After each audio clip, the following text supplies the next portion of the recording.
Here's why most adults never return to piano and how to be different. I honestly believe that if you've been away from the piano for 5, 10, 20, maybe even 50 years, you can make faster progress than you did when you first learned. And I know that might sound impossible, but by the end of this video, you're going to understand why I believe that and why most adults never end up returning to piano. And the one shift that completely changed the way I teach, in fact, is this third reason I'm going to mention later on, which I think most piano teachers unfortunately overlook. So have you ever sat down at the piano and played a few notes and immediately felt disappointed? Like, I used to play this, I used to play it better than this, maybe it's too late for me. And if you've ever had these thoughts, I want you to know something, which is that you're not alone. I've heard these exact words from hundreds of my students, and almost every single one of them believed the same thing, which is that they've forgotten everything. But here's what's interesting. After working with them for a while, I realized this wasn't actually the problem. Something a lot deeper is what's going on underneath the surface.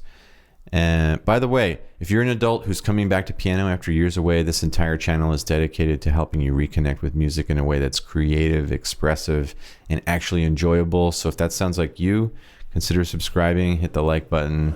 I would really appreciate it. Every week I'm going to be sharing ideas that are going to benefit with you. After teaching hundreds of returning pianists, I have noticed the same three patterns over and over again. One is emotional, the second one's educational, but the third one is the one that really completely changed my teaching philosophy. So we're going to start with the first one, which is that we try to become the person we used to be. So one of the biggest mistakes that adults are making when they're coming back to the piano is that they're comparing themselves to the way that they used to be. So imagine if you quit the gym for 15 years and then you came back to lifting and you decided, I'm just not an athlete anymore. Well, that would be kind of ridiculous. But that's exactly what we do with the piano. So instead of asking, what kind of musician do I want to become now? We're asking, why can't I still play this thing I played 20 years ago? So those are completely different questions with completely different outcomes. So before you even touch the keys, I want you to ask yourself, if no one was judging you, what kind of musician would you love to become today? Because your future matters much more than your past does. But even if you answer that question, there's still another problem. And I think that's probably the biggest reason that adults lose confidence. And it's because most of us were never actually taught to become musicians. Now, this is where I think traditional music education often becomes kind of incomplete. I had incredible teachers. I'm deeply grateful for them. They gave me technique. They showed me discipline and gave me ways to interpret music I probably never would have come up with on my own. But there was one thing that was always missing, and can you guess what it was? It wasn't scales, it wasn't sight reading, it wasn't theory. It was something much more fundamental, which is that we're taught how to reproduce music, but very few of us are taught how to communicate through music and make it our own, to make it a language that you can speak. Think about if you were learning English by memorizing a bunch of famous speeches, you probably wouldn't have the same facility as someone who's speaking from the heart, who's making something up in conversation the way we do every day. And that's why people feel so completely lost a lot of times with music. So what does becoming conversational actually look like? Let me tell you about one of my students named Rita. Rita hadn't touched the piano for almost 50 years, but when she came to me, she apologized before she even played. She said, I think I've forgotten everything I've ever learned and I got to start all over. But, most people would expect me to start assigning scales, technical exercises, and a lot of easier pieces. But that is not what we did. Instead, we did something completely different that actually surprised her. And honestly, it's one of the most important things I teach every student, and I call it authentic exploration. So authentic exploration simply means giving yourself permission to become curious again. Instead of trying to play everything perfectly every time you sit down at the piano, you begin to ask questions.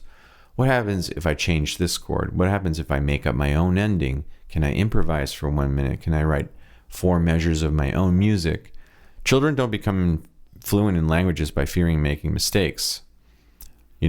So once Rita started composing, once she started improvising and exploring, she was able to jump back into learning classical repertoire much easier than before and much more effectively, not because she's practiced more, but because she finally understood what the music is doing and how to practice it.